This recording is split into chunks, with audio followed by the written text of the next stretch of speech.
Reggie used to call him the Great One, and sometimes Larry swore he could still hear green things growing in the silence. When comedian and actor Larry Storch died in 2022 at 99, his family discovered a secret the world never knew: 47 unpublished F-Troop scripts hidden in his apartment.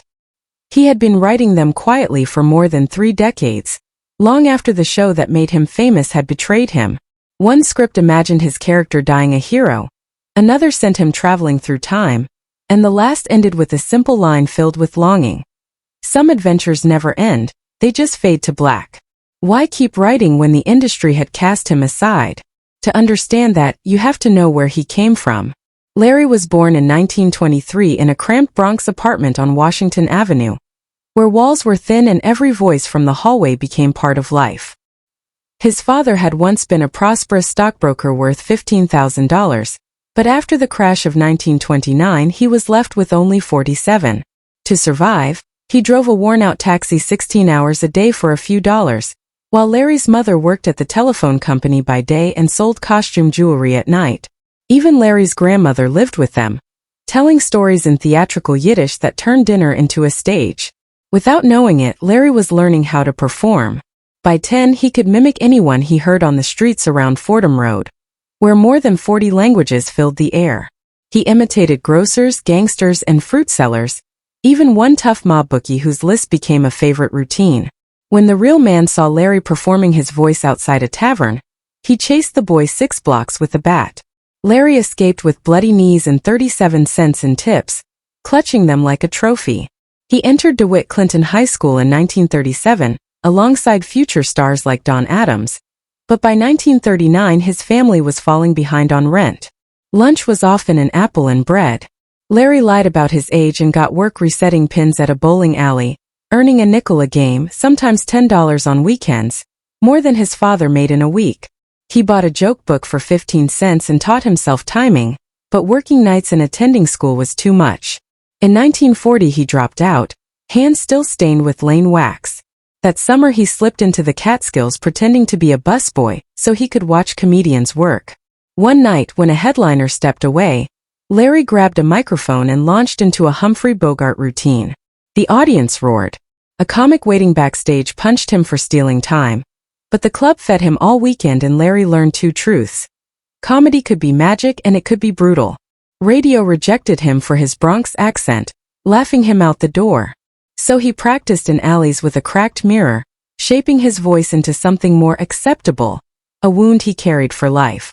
In 1942 he was drafted, trained at Great Lakes Naval Station, and assigned to the submarine tender USS Proteus. He handled torpedoes, worked 18-hour days, and on April 16, 1945 survived a kamikaze strike that killed 12 men, including his bunkmate.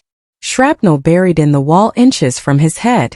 After that, he never heard well from his left ear. On board he befriended Bernard Schwartz, who would become Tony Curtis, and together they passed nights doing impressions to keep despair at bay. They witnessed Japan's surrender from the deck and remained close for decades. Discharged in 1946, nearly dishonorably over a cigarette smuggling incident that haunted him with panic attacks, Larry returned home with $47. He hitchhiked across the country, survived a car crash, and took his first comedy job for $8. When the audience pelted him with peanuts, he slipped on a banana peel, and laughter erupted. He realized failure could be funny if he used it.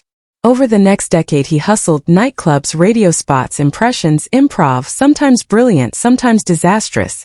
A Hitler impression nearly got him banned until the backlash made him famous. A Sinatra routine earned him a broken nose backstage, but he returned wearing bandages and the audience loved it.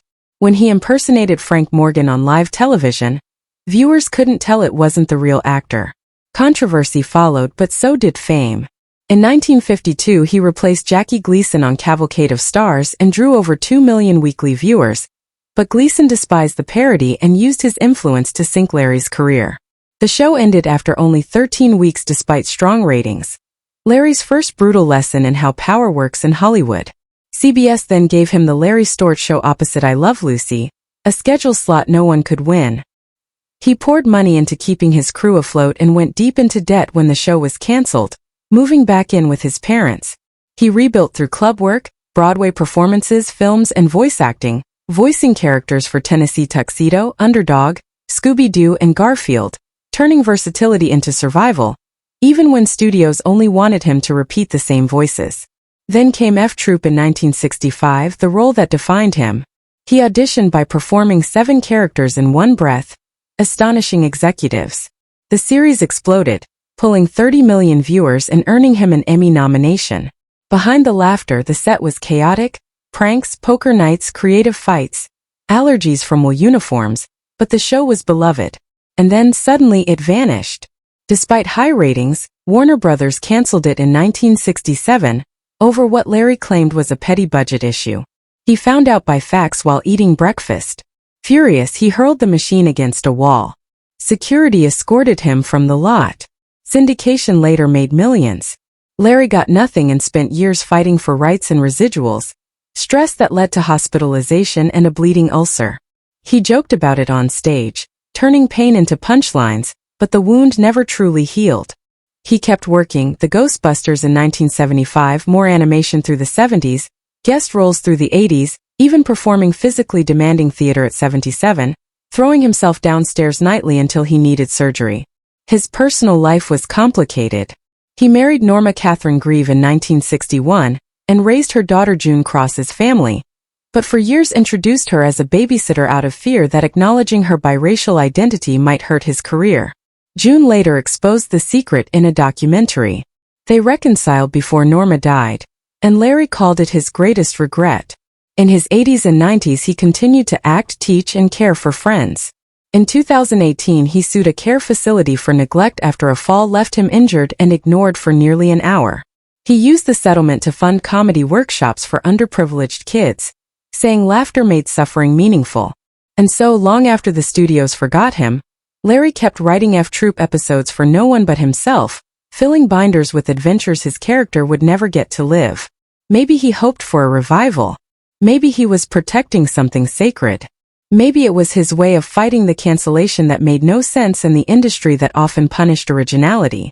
The final script he wrote, months before his death, ends quietly. A character looks into a sunset, knowing that some stories continue even without an audience. Some adventures never end. They just fade to black.